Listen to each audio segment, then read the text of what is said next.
अस्सलाम वालेकुम। मेरा नाम सैफुल्लाह मुहिब काका खेल एडवोकेट सुप्रीम कोर्ट है। मैंने एक पिटीशन आज पेशावर हाई कोर्ट में जमा की है, जिसमें मेरी ये इस्तदा है कि हमारे पूरे पाकिस्तान में एक भी कैंसर हॉस्पिटल नहीं है। एक पेशेंट जो है वो जाता है हॉस्पिटल, डॉक्टर जो है उनको मेडिसिन प्रिस्क्राइब करता है और बाद में पता चलता है कि उस बंदे को जो है वो कैंसर है।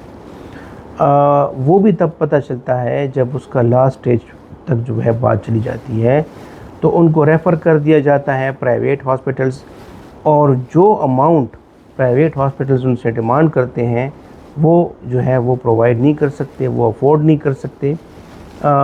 इस वजह से मैंने ये पिटीशन जमा की कि WHO ने भी ये कहा है कि करोड़ों के हिसाब से कैंसर पेशेंट्स जो हैं वो उनकी अमवात हो रही हैं, और पाकिस्तान एक ऐसा मुल्क है जिसमें जो है कोई भी हॉस्पिटल नहीं है, इसमें कोई डायग्नोस्टिक जो है वो सेंटर नहीं है कैंसर का, कोई भी रिसर्च जो है वो कैंसर के रिलेटेड नहीं हो रही।